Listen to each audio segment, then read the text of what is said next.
오늘날 현대 교인들이 교인임에도 불구하고 교회 가기 싫은 7가지 이유가 있다고 그렇게 말합니다. 불신자들이라면 물론 교회 가기 싫은 거 당연하겠죠. 그런데 교인임에도 불구하고 왜 교회에 가기 싫은 이유가 있겠는가? 그 7가지 이유를 들었는데 첫째로는 신앙생활을 하면서도 늘 불신자들과 달라야 된다라고 하는 부담감이 있다는 겁니다. 어쩌면 신자라면 당연한 거 아니겠습니까? 근데 그 부담감이 교회를 가기 싫게 하는 그런 이유가 된다는 거예요. 그 다음 두 번째로는 교회 가게 되면 직분이라는 게 있는데 그 직분이 마치 계급처럼 느껴진다는 겁니다. 그 다음에 세 번째로 교회 신앙생활을 함에 있어서 이 봉사에 대한 부담감 때문에 교회 가기 싫다는 거예요. 그리고 네 번째로는 모범적인 믿음의 사람이 없다는 겁니다. 정말 누군가를 본받고 싶을 만한 그런 대상이 없다는 거예요. 그래서 교회 가기 싫다는 거예요.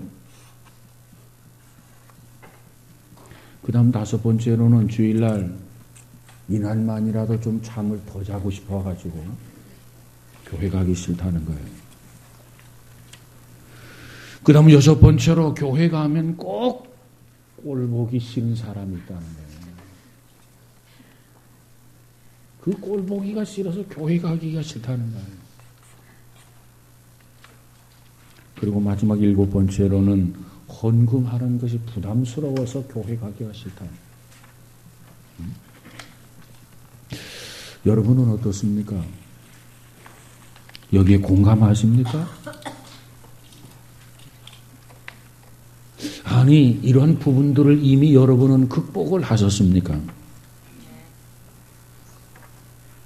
대답 안 하는 사람은 아직 극복하고 있는 중입니까? 여러분 어느 교회에 간들 이런 이유가 없겠습니까? 원하기는 여러분 모두가 다 그런 부분들 믿음으로 잘 극복해서 금년 한 해 동안 승리할 수 있기를 주의 이름으로 축복합니다. 오늘은 특별히 그 7가지 이유 중에 하나인 이 부담스러운 헌금에 대해서 11조에 대해서 좀 말씀드리고 싶습니다. 이 설교는 여러분만 듣기 부담스러운 거 아니에요. 저도 사실은 이 설교하기가 보통 부담스러운 거 아니에요. 혹시 이 설교를 들으면서 시험 당하는 사람은 없나? 그런 염려도 있어요. 그러나 이것은 내 말이 아니고 이것은 하나님의 말씀이에요. 하나님께서도 말씀하시면서 이 말씀을 분명하고 이 말씀을 확실하게 말씀하고 있어요. 오늘 이 설교가 여러분에게는 시험거리가 되지 아니하고 1년에 꼭 한 번 들을 수 있는 은혜로운 말씀이 되시기를 주의 이름으로 축복합니다. 이 말씀을 통해서 11조가 뭔지 11조에 대해서 좀 더 이해를 하고 11조에 대해서 좀 더 믿어지고 11조에 대해서 좀 더 결단하고 그리고 실천할 수 있는 역사적 순간이 되어지기를 주의 이름으로 축복합니다. 오늘 본문에 보면 온전한 11조라고 그랬어요. 온전한 11조. 내가 하나님 앞에 11조를 하기는 하는데 온전치 못한 11조도 있다는 것 아니겠습니까? 어떻게 하는 것이 온전치 못한 11조일까요? 부분적인 11조다 이렇게 말씀드릴 수 있어요. 부분적인 11조. 하나님께서는 온전한 11조를 원하는데 나는 믿음이 약해가지고 온전한 11조를 드리지 못하고 이 부분적인 11조를 드리는 사람이 있단 말이에요. 오늘 이 말씀을 통해서 온전한 11조로 상향이 되어지고 온전한 11조로 상승되어지는 그런 은혜와 축복이 있어지기를 주의 이름으로 축원합니다. 오늘 이 11조 설교를 통해서 한 사람도 시험에 들지 않기를 바랍니다. 옆 사람하고 인사합시다. 시험 들지 맙시다. 다시 한번 반대편 사람 시험 들지 맙시다. 은혜 받아야지 시험 들어서 되겠습니까? 축복받는 비결이에요. 오늘 설교 주제가. 우리가 하나님 앞에 축복을 받으려면 하나님께서 어떠한 사람에게 복을 주시는지 우리가 그 말씀을 쫓아서 순종하고 행해야 되지 않겠습니까?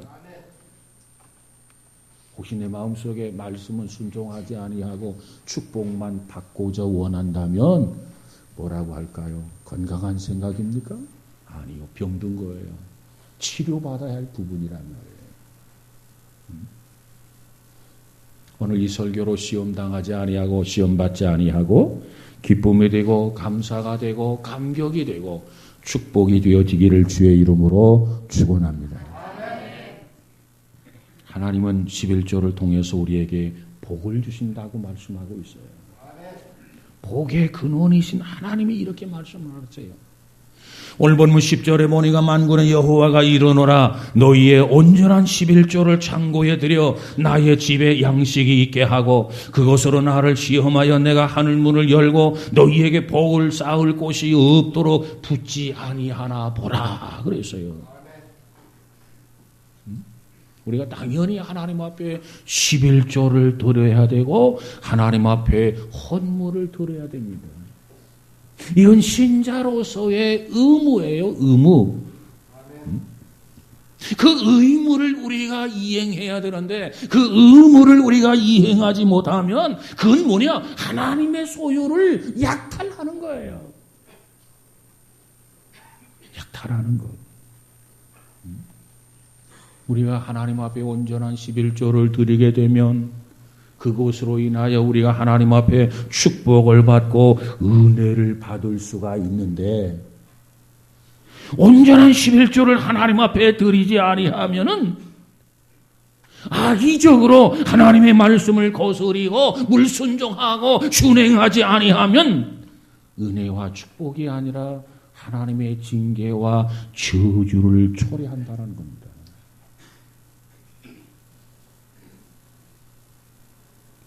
따라서 이스라엘 백성들의 저주는 그들 스스로가 자초한 거예요. 11조는 성전에서 봉사하는 제사장과 레위인들을 위한 것입니다. 그런 면에서 보면 하나님께서 온전한 11조를 드려라. 이것은 제사장과 레위인들을 위한 양식을 제공하라는 겁니다. 너희들이 하나님 앞에 온전한 11조를 드려야 이 제사장과 레위인들이 그 소임에 충실할 수 있단 말이에요.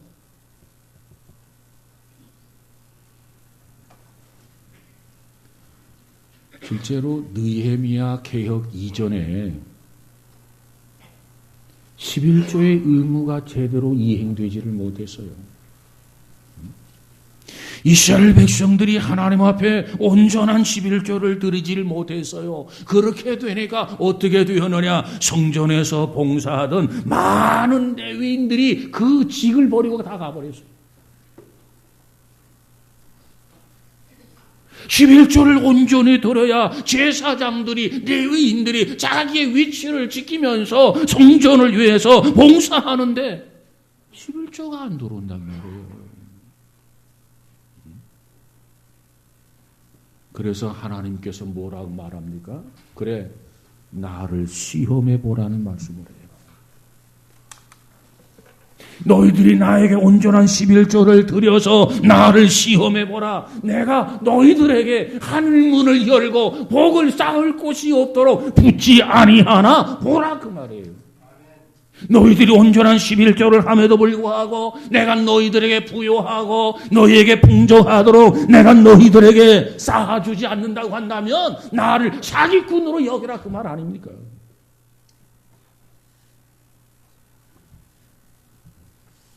(11조) 의무를 성실하게 이행해라.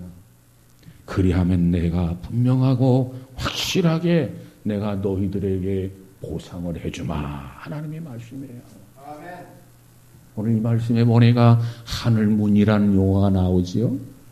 이 하늘문이라고 하는 용어는 하나님의 축복의 통로를 의미합니다.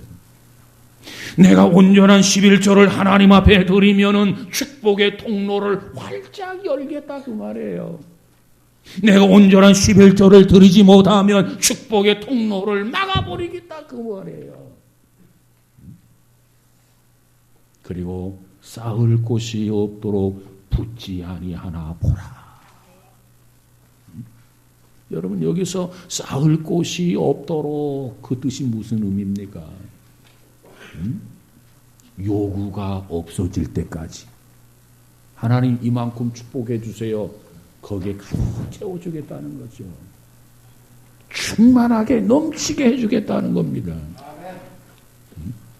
오늘 이것이 누구의 말이냐? 이것이 하나님의 말씀이에요. 하나님의 말씀. 너희들은 온전히 하나님 앞에 11조를 드리면 하나님께서 책임지시고 내가 축복의 통로인 하늘문을 활짝 열어서 너희들이 감당할 수 없을 만큼 넘치도록 충만하게 가득하게 너희들이 요구하는 만큼 내가 너희들에게 복을 부어주겠다. 아멘. 여러분 믿어지면 아멘 하십시오.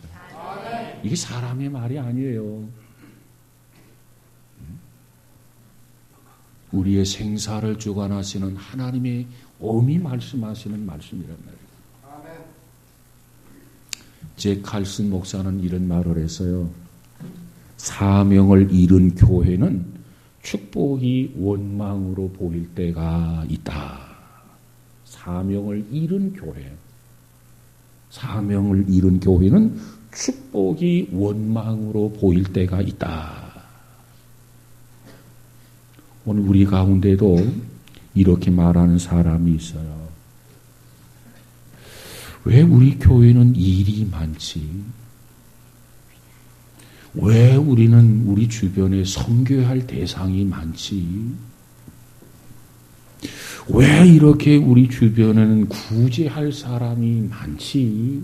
그리고 원망하고 투덜거리는 사람이 없지 않아 있을 수 있어요. 여러분, 내가 다른 사람을 도울 수 있는 힘이 있다라고 하는 것, 역량이 있다라고 하는 것은 분명 하나님이 내게 주신 축복임을 믿으시기를 바랍니다. 어떤 사람은요, 남을 돕고 싶어도 도울 수 없는 사람이 너무나도 많아요. 그런데 하나님께서 나에게 은혜를 주시고 하나님께서 나에게 축복해 주셔서 내가 다른 사람을 도울 수 있다면 이것은 원망의 요건이 아니고 이건 불평의 요인이 아니라 이것은 하나님 앞에 감사할 이유이고 하나님 앞에 찬송할 이유란 말이에요. 원망하지 마세요. 감사하세요. 불평하지 마세요. 하나님 앞에 찬양하시기를 주의 이름으로 축원합니다. 미국의 어떤 교회는 교인이 4명밖에 없대요. 4명. 교회가 4명이면 하나가 늘어서 5, 하나가 늘어 6 이렇게 교회가 부흥되어져야 되는데 그 4명 그 수 이상으로 절대로 교인이 늘어나지 않는데요. 왜 교인이 4명으로 제한되어 있고 그 수 이상으로 늘어나지 않나? 그 이유를 보니까 교인들이 새로운 사람이 들어오면 내쫓아버리는 거예요. 내쫓는 거예요. 아니 새 사람이 오면 좋은데 왜 내쫓을까? 여러분 궁금하죠? 그 이유는 이렇답니다. 그 교회 묘지가 있는데 그 묘지 수가 4개밖에 안 남았다는 거예요. 4개. 4개밖에 안 남았는데 한 사람이 더 오면 혹시 내가 못 들어갈 위험성이 있다는 거예요. 2 사람이 들어오면 4사람 중에 절반 2 사람이 못 들어갈 가능성이 있다는 거예요. 그래서 다른 사람이 교회에 오는 것을 싫어해요. 정착하는 걸 싫어해요. 자기 발로 와서도 그래서 연합해서 내쫓아요. 여러분, 참 이상한 이야기죠. 어찌 그럴 수 있겠나? 그런데 오늘 우리는 어떠느냐는 겁니다. 나는 어떠느냐 그 말이에요. 많은 사람들이 교회에 들어온 거, 새신자가 늘어나는 거, 혹시 이거 내 마음 의중에 혹시 싫어하는 것 아닙니까? 왜? 혹시라도 내 몫의 이익을 빼앗길까 봐서. 우리는요, 부인하지만 눈앞의 이익만을 추구하는 게 인간이에요. 타락한 인간의 모습이에요. 그래서 우리는 신앙생활 하면서도 내 마음속에 원망이 왜 그렇게 많습니까? 신앙생활 하면서도 내 마음속에 불평이 왜 그렇게 있습니까? 신앙생활 하면서도 왜 우리는 이기심에 사로잡혀 있느냐 그 말이에요. 여러분, 성경에 보니까 그 어디도 원망하고 불평하고 이기심대로 살아라 말 한마디 언급하고 있지 않아요. 그런데 왜 우리는 그 귀한 말씀을 잊어버리고 망각하고 권장하지 않은 원망 속에서 불평 속에서 이기심 속에서 살아가느냐 그 말이에요. 우리가 하나님을 제대로 잘 섬기려면 원망을 버려야 됩니다. 불평을 버려야 됩니다.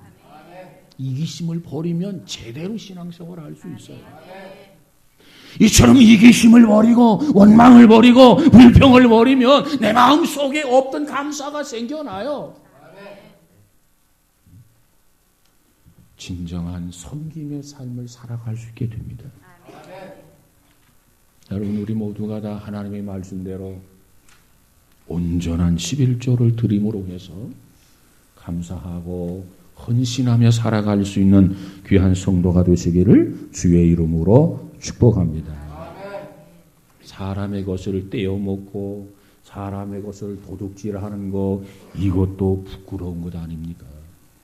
그런데 하나님의 것을 떼어먹고 하나님의 것을 도둑질한다면 얼마나 부끄럽고 얼마나 죄스러운 거냐 그 말이에요. 하나님 앞에 가서 어떻게 낯을 들을 수 있겠습니까? 사랑하는 여러분, 우리 모두가 이 말씀대로 살아서 온전한 11조를 드림으로 하나님이 부어주시는 축복을 체험하고 그리고 간증할 수 있는 믿음의 사람 우리 모두가 되시기를 주의 이름으로 축복합니다. 두 번째로 하나님은 11조를 통해서 황충을 금해 주신다는 겁니다. 오늘 본문 11절에 보니까 만군의 여호와가 이르노라 내가 너희를 위하여 황충을 금하여 너희 토지 소산을 멸하지 않게 하며 너희 밭의 포도주의 과실로 기한 전에 떨어지지 않게 하리니 그랬어요. 이스라엘 사람들은요, 그 농작물의 그 작황의 결과에 따라서 하나님께서 축복하셨구나, 하나님께서 저주하셨구나, 그 작황에 따라서 축복과 저주의 여부를 가늠하는 척도로 삼았어요. 그래서 하나님이 축복하시면 포도 열매가 가득한 거죠. 이게 하나님의 축복입니다. 그런데 이 포도가 기한 전에, 익기 전에 다 떨어져 버렸어요. 헛농사 지었어요. 그것은 축복이 아니라 하나님의 저주예요, 저주. 여러분, 우리가 하나님 앞에 온전한 11조를 드리면 하나님께서는 우리 소산, 곡식을 풍성하게 축복해 주시는 것 믿으시기 바랍니다. 하나님은 풍성하도록 축복함으로 하나님이 보상해 주신단 말이에요. 그러면 하나님께서 금년 우리 농산물 이와 같은 포도나무에 축복해 주었구나 생각하고 하나님 앞에 영광을 돌리게 됩니다. 하나님을 찬양하게 됩니다. 그래서 그 일로 인하여 하나님이 존귀해지게 되는 것 믿으시기 바랍니다. 그런데 황충의 경우는 어떠냐? 마치 벌레예요, 벌레. 아무리 포도가 잘 익어가는 것 같아도 벌레가 나타나가지고 줄기를 잘라 먹어버리면 그 열매가 제대로 익을 수 있겠습니까? 상품이 되지를 못해요. 다 떨어져 버려요. 여기서 황충이라고 하는 것은 악의 세력, 어두움의 세력, 파괴를 일삼는 그러한 세력을 황충이다 이렇게 말씀드릴 수 있습니다. 그런데 하나님께서 이 황충을 막아주신다는 거예요. 황충으로부터 포도나무를 보호해주고 지켜주시겠다는 거예요. 오늘 믿음의 사람들에게 악의 세력이 얼씬하지 못하도록 믿음의 사람들을 지키시고 보호하시고 인도해 주실 뿐만 아니라 악의 세력을 물리쳐 주신다는 겁니다. 여러분, 하나님이 이렇게 함께 하시고 지켜주신다면 잘 되지 않을 일이 어디 있겠습니까? 여러분, 오늘 이 말씀을 쫓아서 하나님 앞에 온전한 11조를 드리면 하나님은 우리로 하여금 환난으로부터, 역경으로부터, 시련으로부터, 어려움으로부터, 파괴의 황충으로부터, 벌레 같은 곳으로부터 우리를 막아주시고 보호해 주시는 것을 믿으시기 바랍니다. 열심히 일을 내서 돈을 벌었어요. 그런데 황충이 생긴다면 헛수고이고 그 황충으로 인해서 우리는 가난해질 수밖에 없는 것입니다. 5천만 원을 벌었는데 1억이 지출됐다면 그거 번 겁니까? 겉으로는 벌었는데 뒤로는 5천만 원이 손해를 본 거예요. 하나님이 그걸 막아주시겠다는 거예요. 쓸데없이 허비하는 것, 쓸데없이 나가는 뒷문, 하나님이 그걸 막아주시겠다는 거예요. 어떤 사람에게 온전히 하나님 앞에 11조 하는 사람에게 하나님이 황충을 잡아 없애겠다, 막아주겠다, 이것이 우리를 향한 하나님의 약속이란 말이에요. 약속. 그 약속을 믿으시기를 바랍니다. 부자가 되려면 어떻게 해야 합니까? 수입이 많아져야 되고 그리고 지출은 적어야 됩니다. 그래야 남는 게 많지 않겠습니까? 그래야 부자가 되는 거 아니에요? 여러분, 하나님의 축복을 부어주시고 빠져나가는 문, 황충을 금하게 해주시고 그래서 우리 모두가 다 믿음 안에서 부요한 자가 되어지기를 주의 이름으로 축원합니다. 뿐만 아니라 우리는요, 많은 사람들이 있는데 그 중에서도 편안한 사람, 원만한 사람, 좋은 사람, 이런 사람을 만나고 싶어 해요. 그런 사람을 만나면 내 마음도 편안해요. 그렇지 않아요? 근데 세상은 그런 사람만 있는 거 아니에요. 까다로운 사람이 있어요. 만나면 꼭 상처 있는 사람이 있어요. 만나고 나면 괴로운 사람이 있어요. 자, 그러면 어떻게 해야 하나요? 여러분, 하나님께서 우리에게 까다로운 사람을 만나게 해주시면 이렇게 생각하면 돼요. 아, 하나님께서 나에게 좀 폭넓은 사람이 되라고 이런 사람을 붙여주시는구나. 아, 하나님께서 나에게 많은 사람 골고루 좀 이렇게 품어보라고 하나님이 이런 사람도 내게 붙여주시는구나. 그렇게 받아들이라는 거죠. 때로는 비열한 사람, 악의적인 사람, 부정적인 사람, 무책임한 사람, 만나기 싫은 사람, 꼴보기 싫은 사람 있어요.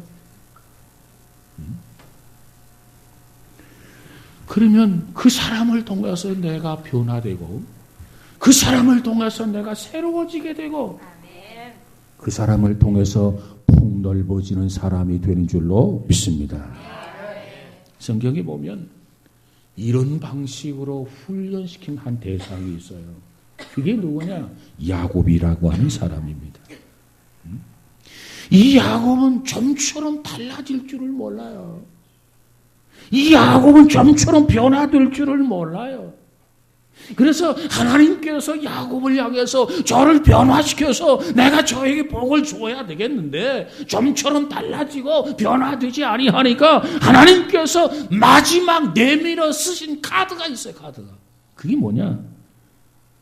그의 삼촌 라반을 통해서 야곱을 변화시킨 거예요. 그러면 라반이라는 사람은 누구냐? 야곱보다 더 교활한 사람이에요. 야곱보다도 더 야비한 사람이에요. 야곱보다도 더 매정한 사람이에요. 야곱보다도 더 치사하고 더 더러운 사람이에요.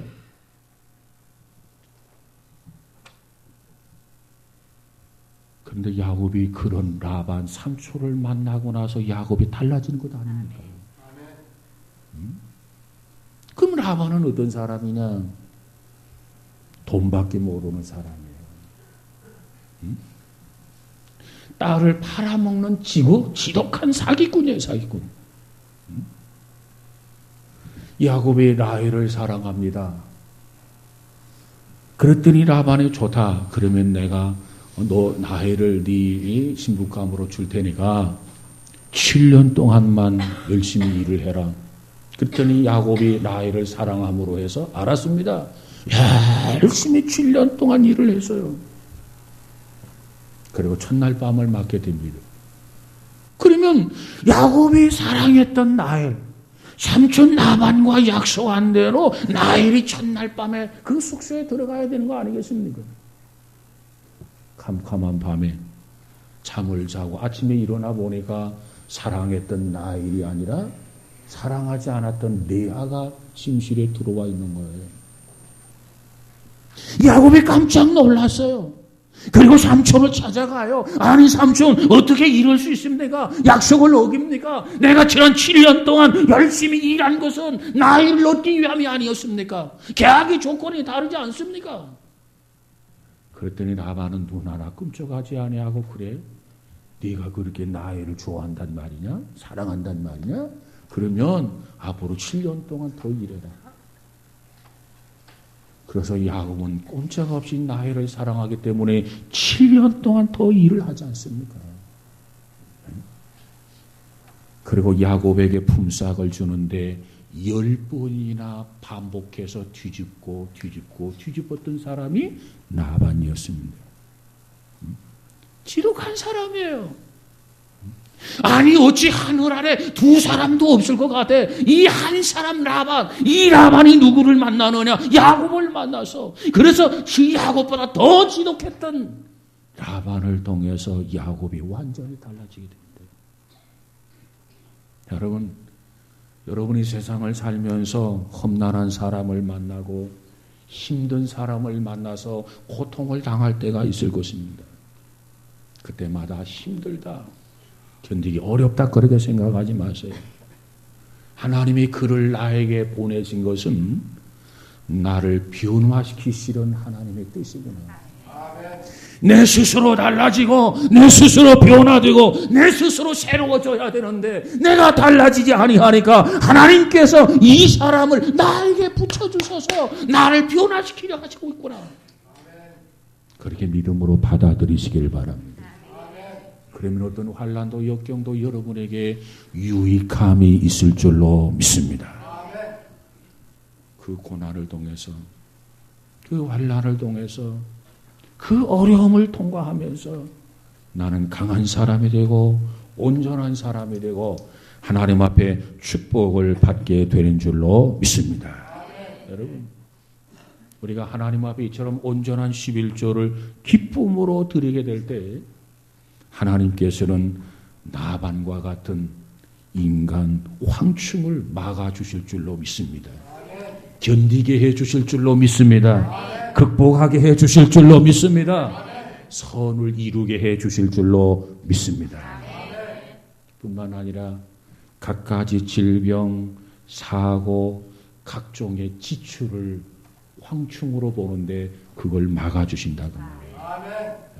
그러면 여러분의 생업, 여러분의 산업이 잘 되고 수입이 자꾸 늘어나고 지출이 자꾸 줄어들고 통장에 돈을 모으는 기쁨을 여러분 경험할 수 있지 않겠습니까? 아무쪼록 이와 같은 하나님의 축복 속에 살아가는 우리 모두가 되시기를 주의 이름으로 축원합니다. 하나님은 11조를 통해서 열방의 복의 근원이 되게 하십니다. 오늘 본문 12절에 너희 땅이 아름다워짐으로 열방이 너희를 복되다 하리라. 만군의 여호와의 말이니라. 너희가 아름다워진다고 하는 말. 농사를 짓는데 그 농사를 통해서 포도가 주렁주렁 맺어져 있어요. 이게 아름다움이에요.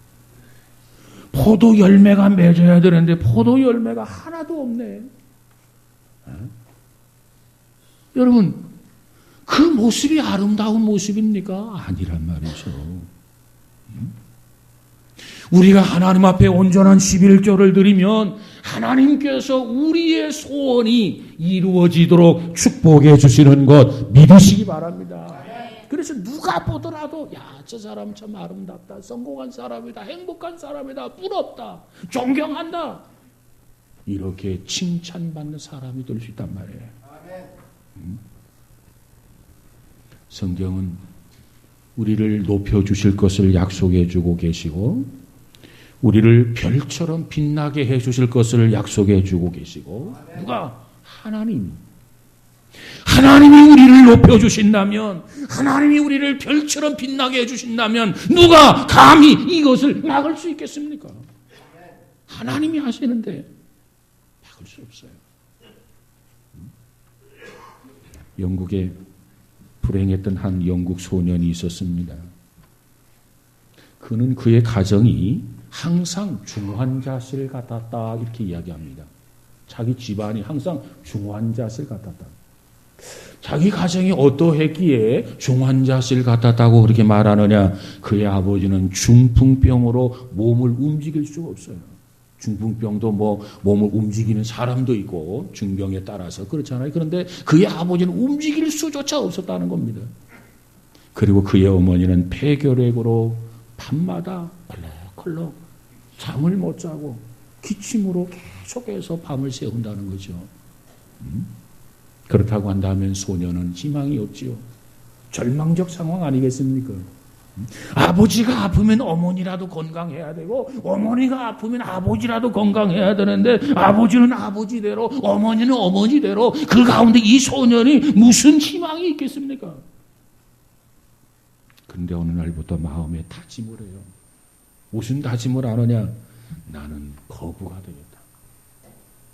그래서 많은 병자들을 치료하고 고치는 데 도움을 줘야 되겠다. 그런 희망, 그런 꿈을 갖기 시작합니다. 그러다가 그는 그 꿈을 실현하기 위해서 미국을 오가는 배 선박에 숨어 들어갔습니다. 밀항을 시도하게 되는 거죠. 그런데 가다가 이 소년이 선장에게 들키고 말았어요. 발각이 되었단 말입니다. 그때 이 소년은 선장에게 이렇게 말합니다. 저를 미국에 데려가만 주십시오. 내가 미국에 가서 세계적인 부호가 될 것이고 세계적인 부호가 되어져서 조국 영국에 보답을 하겠습니다. 그 어린 소년이 선장에게 이와 같이 애원을 하는 거예요. 그 말을 듣고 선장은 그 소년을 자기의 양자로 삼게 됩니다. 그리고 선장이 늙어 병들자 소년은 그 배를 팔게 되고 그리고 나서 치약회사를 차렸습니다. 그 소년의 이름이 누구냐? 골게이트라는 사람이에요. 그래서 그가 세운 회사가 골게이트 사라고 하는 회사를 설립하게 된 것입니다. 이 골기티사라고 하는 회사는 뭐 하는 회사냐? 세계에서 가장 큰 치약회사입니다. 치약회사. 그의 경영 철학은 뭐냐? 경영 철학은 철저한 11조였습니다. 철저한 11조. 나는 오른쪽 주머니에는 11조를 넣고 왼쪽 주머니에는 이익금을 넣는다. 오늘날 이 골게트사 현재 그 회사에서 11조를 관리하는 담당이 30명이랍니다. 30명. 참 대단한 회사죠. 우리가 잘 아는 세계적인 대부 록펠러라는 사람이 있어요. 그가 11조를 드린 것은 만 6살 때부터라고 합니다. 6살. 가난한 농부의 아들로 태어났던 록펠러는 어머니로부터 일주일에 주급 20센트의 어떤 용돈을 받게 됩니다. 어머니가 매주 20센트 용돈을 주는데 그때마다 어머니는 록펠러의 손을 꼭 붙들고 이렇게 말했다고 합니다. 얘야, 이 20센트 중에 11조인 2센트는 하나님의 몫이란다. 너는 교회에 가서 제일 먼저 2센트를 하나님 앞에 11조로 드려야 한다. 그래서 그 6살 때부터 11조를 시작했던 록펠러가 그가 98세로 세상을 떠날 때까지 정말 11조를 철저하게 드렸다는 거예요. 어느 신문 기자가 그에게 이렇게 질문을 합니다. 세계 제일의 부자가 될 수 있는 비결이 무엇이라고 생각을 하십니까? 무엇 때문에 세계 제일의 부자가 되었다고 생각을 하십니까? 이렇게 질문했더니 그 질문 앞에 록펠러가 이렇게 대답을 해요. 나는 어머니로부터 굉장한 유산을 받았습니다. 나는 어머니로부터 굉장한 유산을 받았습니다. 그것은 신앙이라는 유산입니다. 신앙이라는 유산입니다.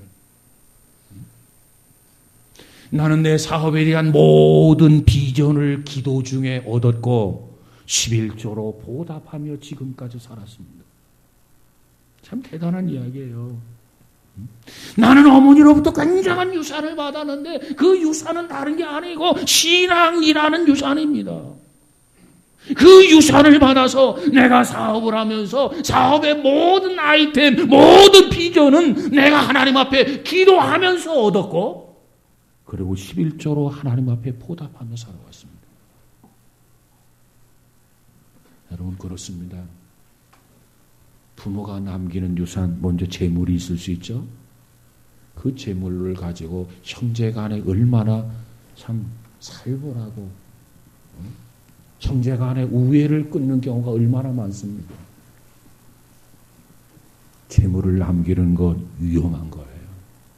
그러나 신앙은 고귀한 유산입니다. 신앙은 우리를 완전하게 해요. 신앙은 우리를 세워줘요. 사랑하는 여러분, 우리 모두가 다 이와 같은 믿음, 이와 같은 신앙으로 무장하고 살아갈 수 있는 저와 여러분 되시기를 주의 이름으로 축원합니다.